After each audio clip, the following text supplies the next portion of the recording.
নমস্কার বন্ধুরা, আজকে একটি নতুন রেসিপি নিয়ে আপনাদের সামনে হাজির হলাম। আলু পটল দিয়ে রুই মাছের ঝোল। দেখুন বন্ধুরা, আমি এখানে রুই মাছ নিয়ে নিয়েছি, পরিমাণ মতো পটল আর আলু কেটে নিয়েছি।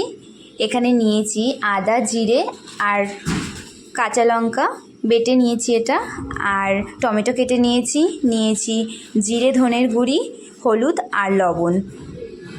চলুন বন্ধুরা, তাহলে রান্নাটি করে নিই, দেখতে থাকুন। বন্ধুরা, আমি এখানে মাছটিতে হলুদ লবণ দিয়ে মেখে নেব, তারপর মাছটি ভেজে নেব। বন্ধুরা, আমি কড়াইটি গরম করে নিয়েছি, এবার পরিমাণ মতো তেল দিয়ে দেব। একটা একটা করে মাছ দিয়ে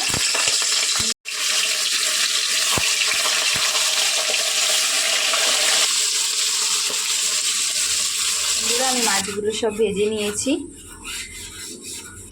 এবার এই তেলেই কড়াইতে পটলগুলো সব দিয়ে দেবো। পটলগুলো এক এক করে ভেজে নেব।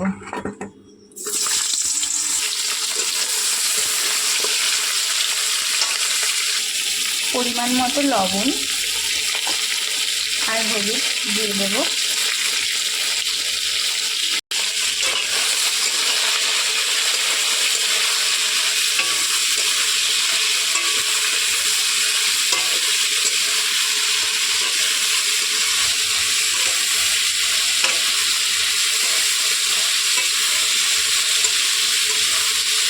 ভালোভাবে নেড়ে চেড়ে ভেজে নেব পটলটাকে। বন্ধুরা, আমি পটলগুলো ভেজে নিয়েছি। এবার এই তেলটাতেই সামান্য জিরে ফোড়ন দেব।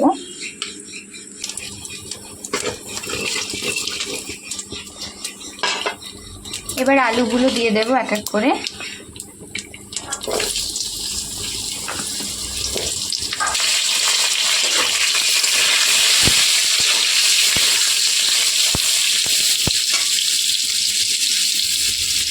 লবণ, হলুদ, জিরে ধনের গুঁড়ি দিয়ে দেব।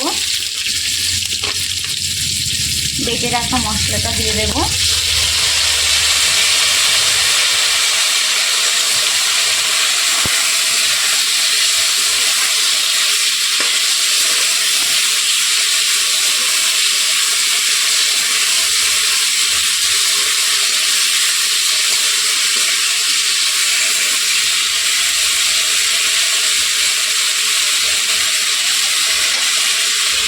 এবার ভালোভাবে আলুটাকে কষিয়ে নেব মশলার সাথে।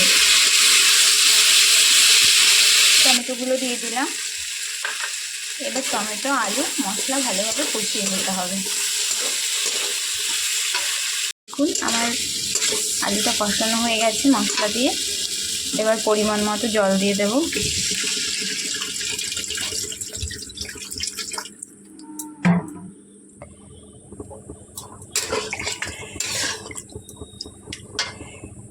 দেখুন বন্ধুরা, এবার আমি 5-7 মিনিটের জন্য ঢাকা দিয়ে দেব আলুটা সেদ্ধ হওয়ার জন্য। আমরা 5-7 মিনিট পর ফিরে এলাম। এখানে আলুটা সেদ্ধ হয়েই গেছে।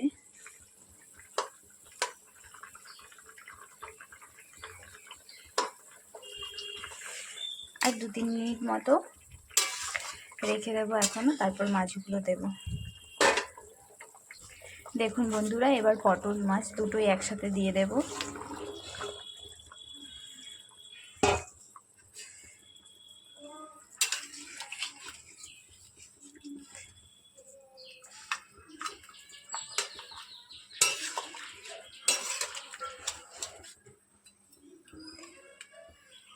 পাঁচ মিনিট আবার ঢেকে রাখবো একটু।